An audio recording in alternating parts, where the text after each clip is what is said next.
इस चिकन सीख कबाब की खुशबू जब आपके पड़ोसियों के घर तक पहुंचेगी तो वो भी आके पूछेंगे कि आज बन क्या रहा है। Hello friends, welcome back to my channel spicy kitchen tales. और आज मैं आपके लिए लेकर के आई हूँ एक स्टार्टर रेसिपी, चिकन सीख कबाब। तो इसके लिए सबसे पहले मैंने कच्चे पपीते का पेस्ट रेडी कर लिया है। अब हमें लेने हैं यहाँ पे 5 बड़े प्याज और इसको भी ग्राइंड कर लेना है और एक पेस्ट रेडी कर लेना है। अब पपाया के पेस्ट में जो भी एक्सेस वाटर था, एक ड्रेनर की हेल्प से मैंने वो सारा निकाल दिया है। जो भी एक्स्ट्रा वाटर निकलेगा उसको डिस्कार्ड कर देना है। और इसी तरह से ड्रेनर की हेल्प से हमें प्याज का भी सारा एक्सेस वाटर निकाल देना है।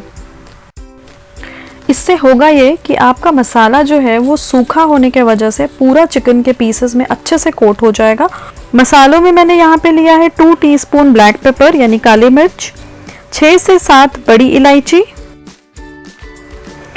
और इसके अलावा मैंने लिया है खसखस, 2 टीस्पून खसखस लिया है यानी पॉपी सीड्स। अब इन सभी को ग्राइंडर जार में डाल करके एक फाइन पाउडर बना लेना है। और इस तरह से मैंने फाइन पाउडर इसका रेडी कर लिया है। अब चिकन सीख कबाब के लिए मैं यहाँ पे ले रही हूँ 2 किलो चिकन, जो इस तरह से स्ट्रिप्स में मैंने कटवाया हुआ है। और अब इसमें ऐड कर देना है प्याज का paste, approx 2 teaspoon ginger and garlic paste, 2 teaspoon कच्चे पपीते का पेस्ट ऐड कर देना है। अगर आप इसको स्किप करना चाहते हैं तो आप इसको स्किप भी कर सकते हैं, लेकिन फिर आपको इसको मैरिनेट करने के लिए थोड़ा ज़्यादा टाइम के लिए रखना पड़ेगा। अब इसमें ऐड कर दीजिए वो सारा मसाला जो हमने ग्राइंड करके रखा हुआ था। 1 चम्मच तंदूरी मसाला पाउडर और चुटकी पर फूड कलर ऐड करना है। ये भी ऑप्शनल है, आप चाहें तो ना ऐड करें, लेकिन टिक्का अगर आप चाहते हैं कि बहुत ही रेड और एकदम रेस्टोरेंट स्टाइल दिखाई पड़े तो आप ये फूड कलर जरूर ऐड करें। 2 चम्मच रेड चिली पाउडर। और अब इसको बहुत ही अच्छे से कर लेना है मिक्स, ताकि पपाया भी पूरे में अच्छे से मिक्स हो जाए और सारे इंग्रेडिएंट्स भी पूरे चिकन में अच्छे से मिक्स हो जाएं। अच्छे से मिक्स हो जाने के बाद इसको रख देना है 1 से 1.5 घंटा मैरिनेट होने के लिए। अगर आप इसमें पपाया पेस्ट यूज नहीं कर रहे हैं तो मैरिनेशन का टाइम थोड़ा सा और बढ़ा दीजिए। तो 1 घंटे से ज़्यादा टाइम हो गया है इसको मैरिनेट किए हुए। और अब हम इसमें ऐड करेंगे सॉल्ट मैंने अभी तक नहीं ऐड किया हुआ था। सॉल्ट ऐड करने से ये पानी छोड़ देता है, इसके लिए मैंने सॉल्ट लास्ट में ऐड किया है।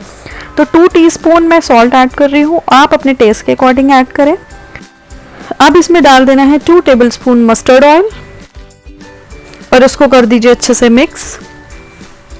बस मिक्स हो जाने के बाद इसको साइड में रख दीजिए। और अब हम चलते हैं अपने नेक्स्ट प्रोसेस की तरफ, बारबेक्यू ग्रिल को रेडी करना। तो इसमें मैंने कोयला डाल दिया है और इसमें आग जला दिया है। जब ये बहुत ही अच्छे से जल जाएगी तो थोड़ा सा टाइम छोड़ करके हम इसमें अपनी सीख रखना स्टार्ट करेंगे। तो ये कबाब बनाने का जो पूरा प्रोसेस था, इसमें बाकी भी मेरे घर के फैमिली मेम्बर्स ने बहुत ही हेल्प किया मेरी। अब ये जल के एकदम अच्छे से रेडी हो गई है, लेकिन इतने गरम ग्रिल पे हम कबाब अपने नहीं रखेंगे, तो थोड़ा सा इसको आग को कम हो जाने दीजिए। अब हम अपनी सीख रेडी कर लेते हैं। तो इस तरह से मैंने चिकन को अपने स्क्यूअर में सेट कर लिया। 2 kg चिकन में मेरे अप्रॉक्स 8 सीख बन के रेडी हुए थे। सीख में लगाते टाइम थोड़ा सा ध्यान रखना है, ये बहुत ही पॉइंटेड होती है। जब ये मेरे पूरा बन करके रेडी हो गए तो मैंने इनको ग्रिल में सेट करना स्टार्ट किया। स्क्यूअर को आपको 10 इंच के डिस्टेंस पे रखना है ताकि ये अच्छे से सिके और जले नहीं। इन सीख को आपको टर्न करते रहना है और पलट के हर तरफ से सेकते रहना है।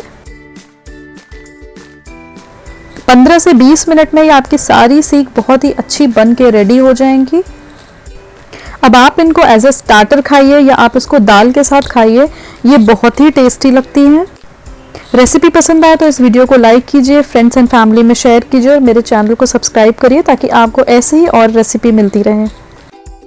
Thanks for watching, bye bye.